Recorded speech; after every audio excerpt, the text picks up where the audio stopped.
Well, the United Nations passed a resolution earlier this month calling abortion, quote, a human right. It is the first time the UN's General Assembly has used that language.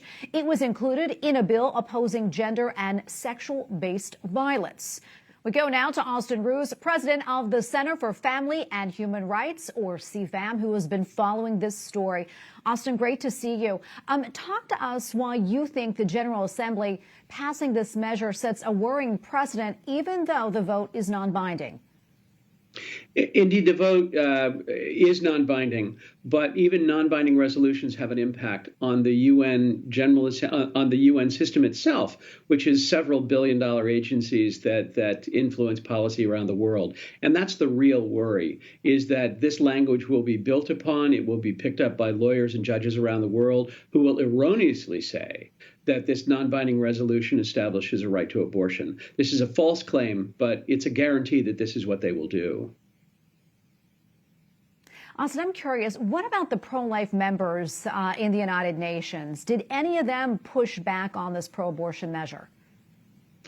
They certainly did. There were a number of African delegations that pushed back. Understand that this document was under negotiation for about 5 months. The chair of the negotiating committee, Japan, would not allow any amendments or real discussion over these last 5 months.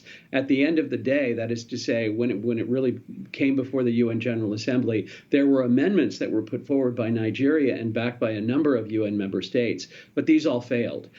Sadly, pro-life countries like Hungary and Poland not only sponsored the amendment, but sponsored the resolution, but voted against the amendments. So we're in a little bit of a pickle. But hats off to Nigeria and a number of African countries who really stood tall on this issue.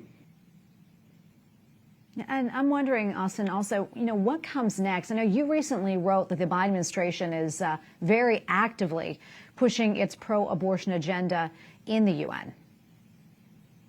Well, yes, the Biden administration is more aggressive than any administration we've ever seen. I mean, my organization has been active at the United Nations through a number of administrations, including the Clintons and the Obamas and now the Bidens, and they are more aggressive on this particular issue than any that we have ever seen. So we expect more aggression on this matter. The unfortunate thing about this language is that it will then be repeated in other resolutions, and the claim that they make is that it establishes customary international law. Also a false claim, but that's what they will do.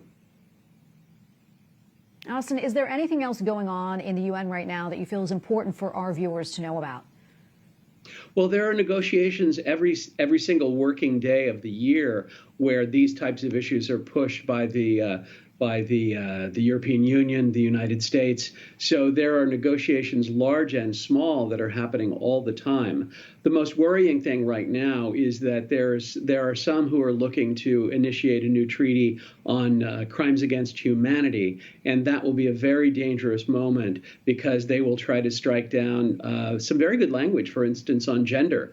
Gender in international law is understood as men and women, and we understand that they're going to try and strike that down in this upcoming negotiations on crimes against humanity. So it's an everyday affair at the United Nations. Well, Austin, thank you so much for coming on. Always great to get your insights. We appreciate it. Thanks so much.